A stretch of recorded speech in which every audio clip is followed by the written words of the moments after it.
Assalamualaikum warahmatullahi wabarakatuh. Perkenalkan, nama saya adalah Brian Budiman Widodo beserta teman-teman saya dari kelompok 5, Argo Belva, Alda Larasati Halfit, Sumiati Ningsih, dan Nurul Fadila Ramadhani.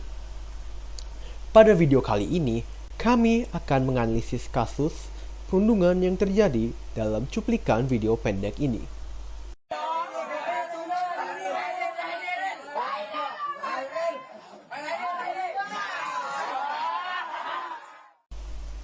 Video tersebut menunjukkan aksi perundungan yang terjadi pada tanggal 18 Juli tahun 2025 pada hari Jumat yang dilakukan oleh para siswa SMP Negeri 3 Doko di Kabupaten Blitar, Provinsi Jawa Timur. Di dalam kejadian tersebut, siswa yang berinisial WV yang berumur 12 tahun dan merupakan siswa tahun ajaran baru kelas 7 menjadi korban dari kasus perundungan ini. Setelah mendapatkan ajakan dari sebuah kakak kelas untuk datang ke belakang kamar mandi sekolah. Pelajar-pelajar lain yang mengikuti sang pengajak merupakan siswa dari kelas 7 sampai dengan kelas 9. Mereka semua memulai memukuli dan menganiaya WV secara satu persatu di dalam lingkungan sekolah tanpa belah kasih kepada korban. Sehabis seorang siswa yang berinisial NTN memulai aksi kekerasan dengan memukul pipi kiri korban dan menendang bagian perutnya.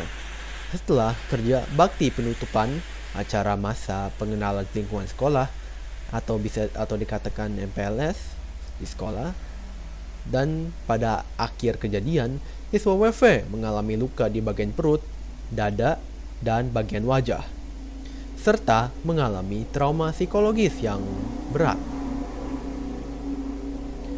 Setelah orang tua WV mengetahui bahwa anaknya dianiaya setelah kerja bakti penutupan acara MPLS di sekolah oleh rekan-rekan satu sekolahnya, dengan marah terhadap kelakuan rekan-rekan korban yang sebenarnya tidak layak untuk siswa-siswa SMP, orang tua korban yang sebelumnya sudah dimediasi antara keluarga korbannya sendiri dan pelaku seperti yang disebutkan oleh pihak dinas pendidikan telah melaporkan kasus ini kepada pihak kepolisian yang setelah itu ditangani oleh Unit Perlindungan Perempuan dan Anak atau UPT PPA Satreskrim Polres Blitar.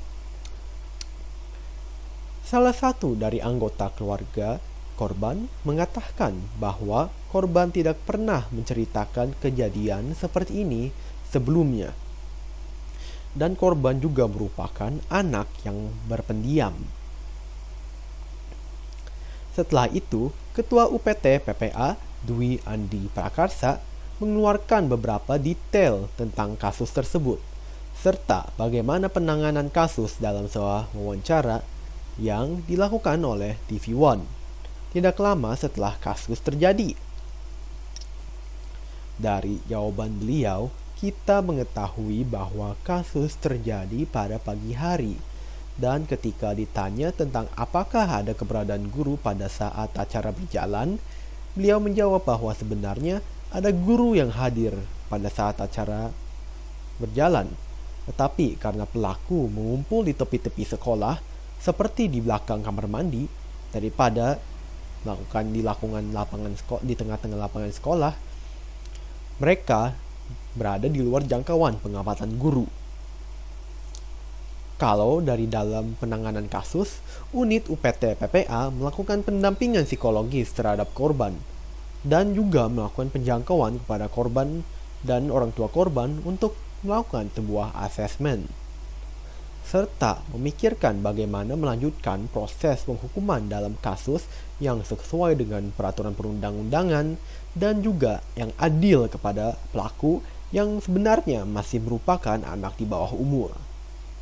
Setelah itu, Ketua UPT PPA telah merekomendasi untuk melibatkan perangkat desa untuk terlibat dengan Babinsa atau Babin Kamtipmas untuk aktif dalam melakukan sosialisasi bullying dalam rangka acara MPLS agar mengurangi terjadinya kasus-kasus seperti ini lagi.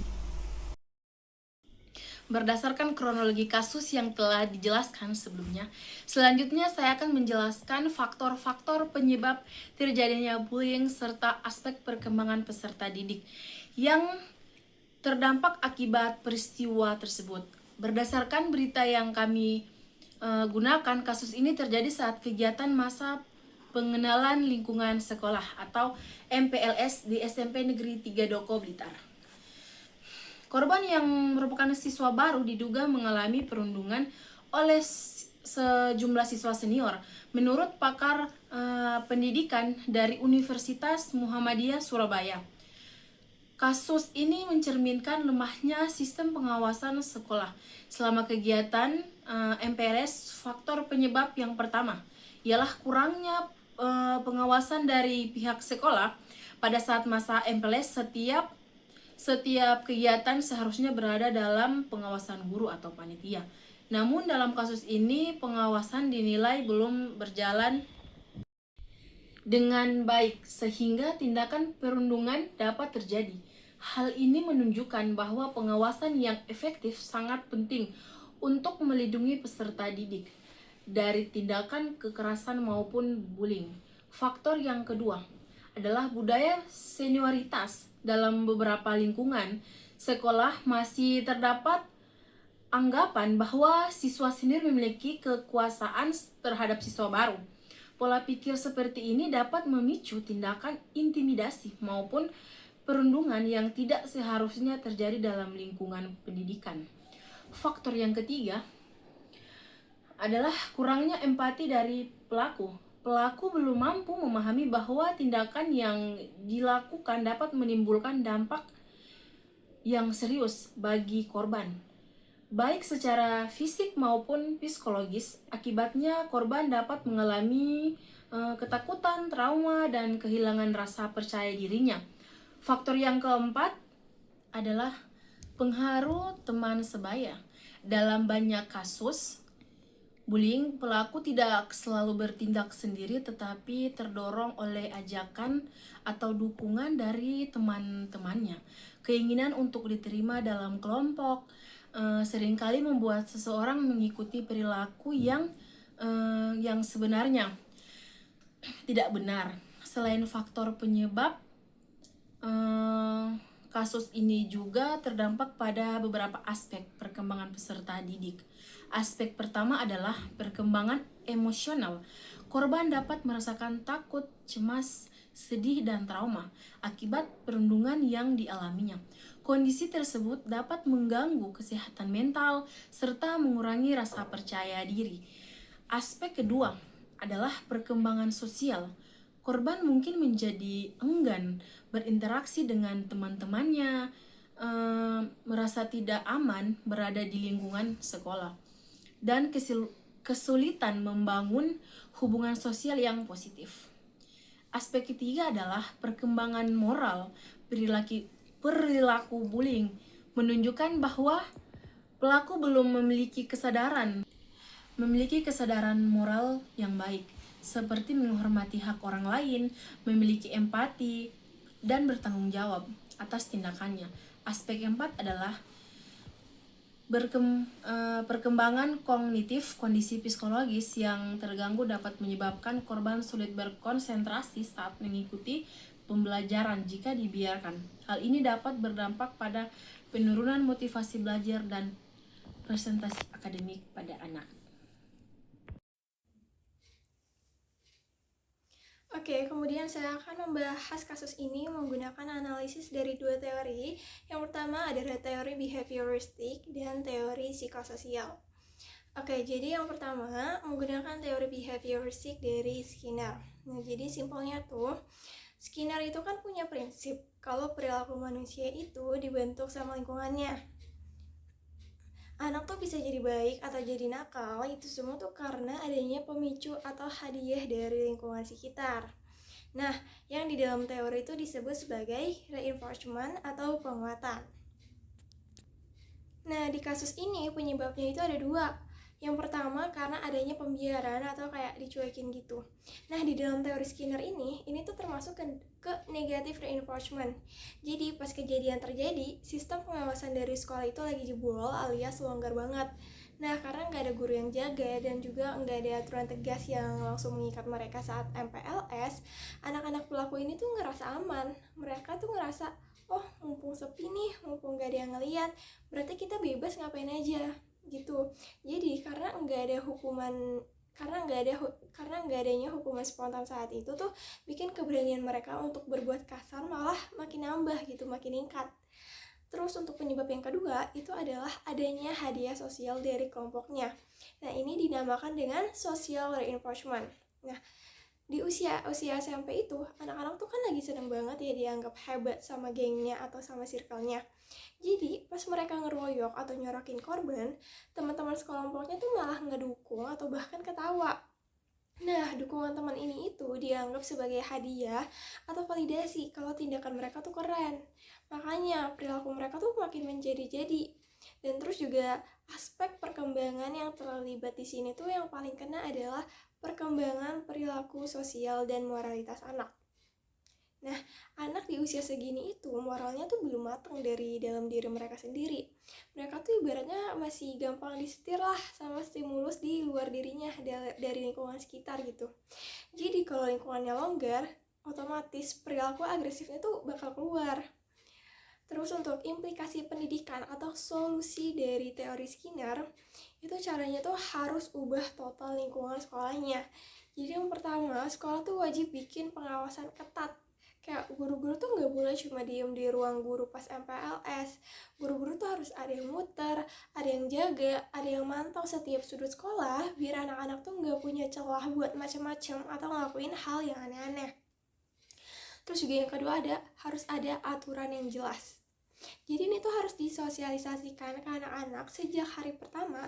Kalau misalnya ada yang berani bullying, hukumannya tuh harus tegas banget. Kayak misalnya DO gitu. Nah, terus juga hukumannya harus konsisten. Ini tuh tujuannya untuk menghilangkan perilaku buruk mereka atau perilaku yang nakal gitu. Oke, jadi untuk analisis kedua menggunakan teori psikososial dari Erikson. Kalau teori Skinner tadi kan ngomongin soal lingkungan luarnya ya. Nah, sekarang di teori Erikson ini tuh ngebahas isi kepala dan kondisi batin anak-anak. Yaitu berdasarkan tahapan perkembangannya, korban tuh merupakan para pelaku. Jadi korban atau pelaku di Blitar itu usianya kan sekitar 12 tahun. Nah, menurut Erikson, anak usia 12 tahun tuh lagi ada di masa transisi yang super kritis.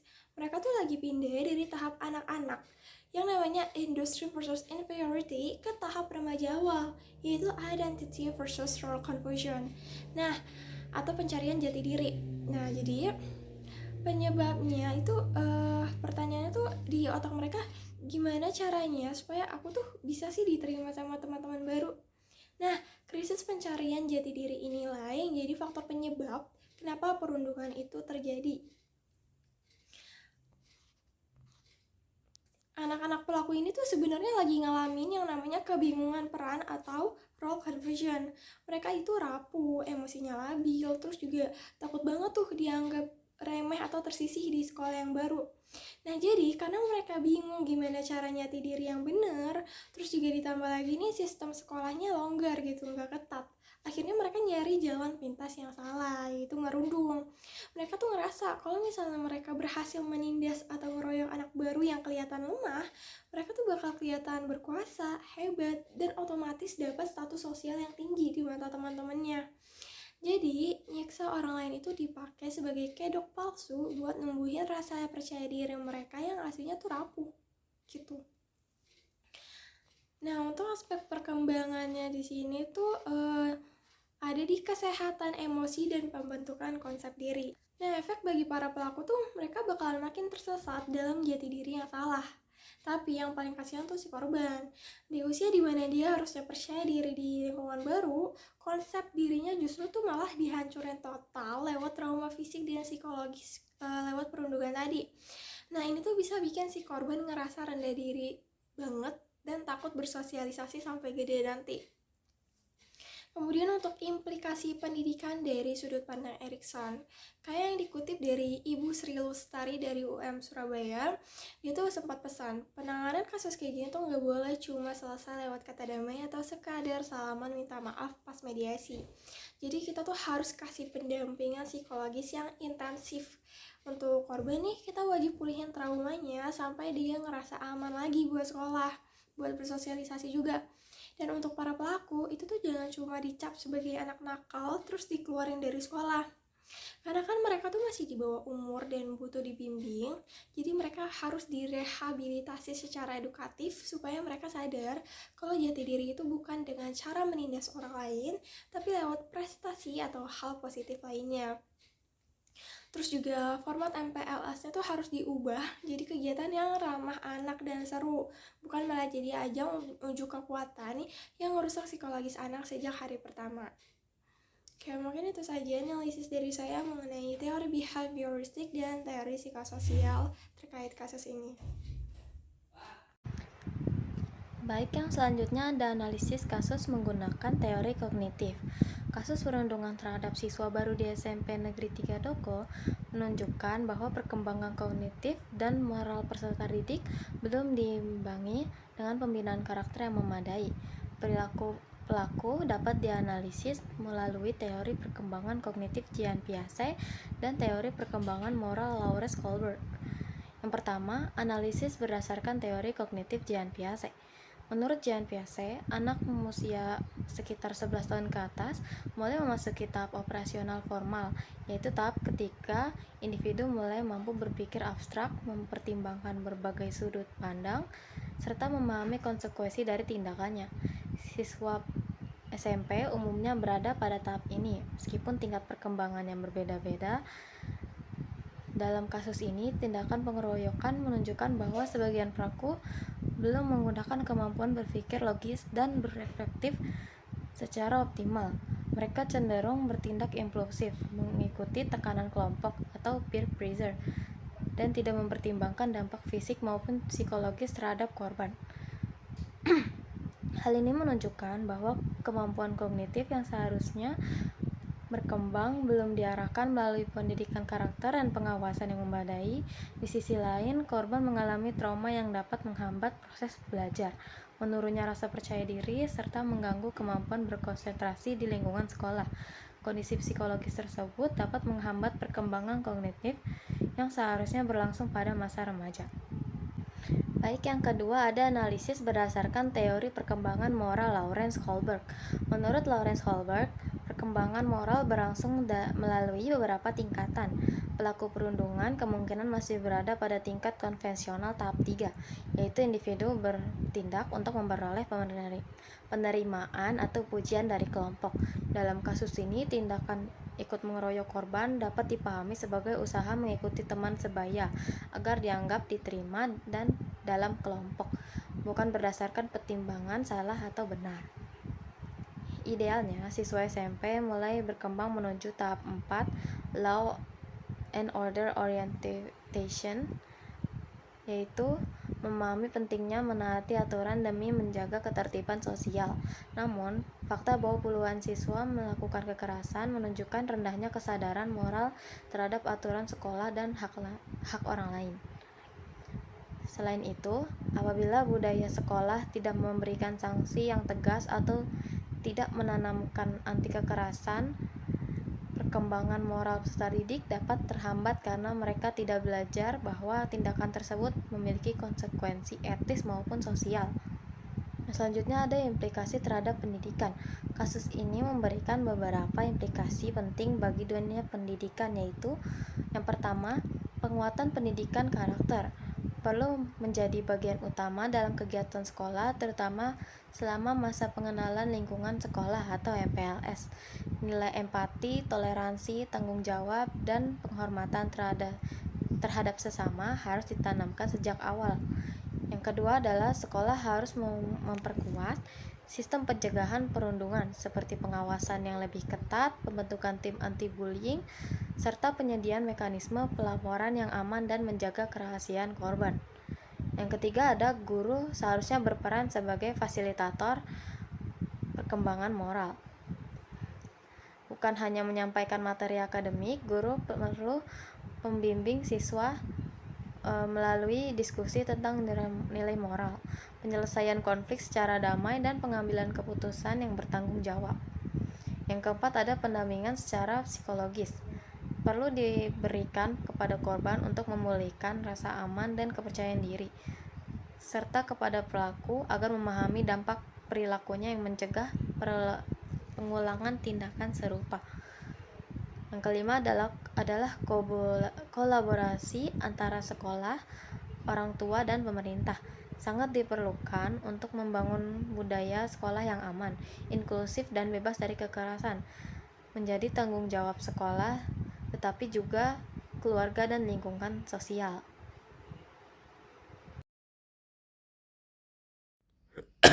Baik, kita akan lanjut ke solusi.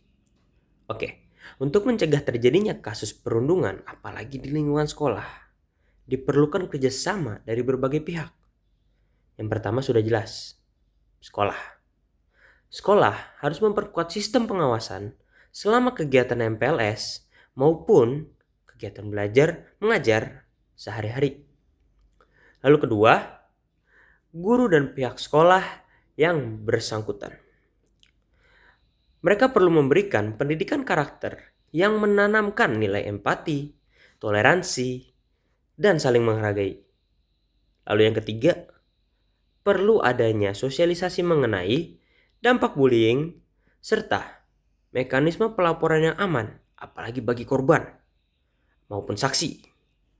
Selain itu, orang tua juga terlibat dalam memantau perkembangan perilaku anak dan menjalin komunikasi yang baik dengan sekolah.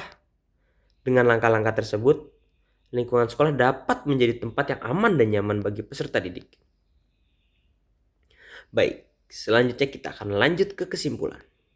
Oke, jadi pada kasus perundungan yang terjadi pada siswa SMPN di Blitar, menunjukkan bahwa bullying masih menjadi masalah serius dalam dunia pendidikan.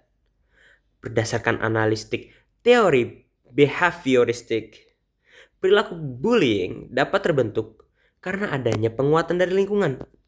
Sementara itu, menurut teori psikososial dan juga kognitif, perilaku tersebut menunjukkan adanya hambatan dalam perkembangan sosial, emosional, serta moral peserta didik.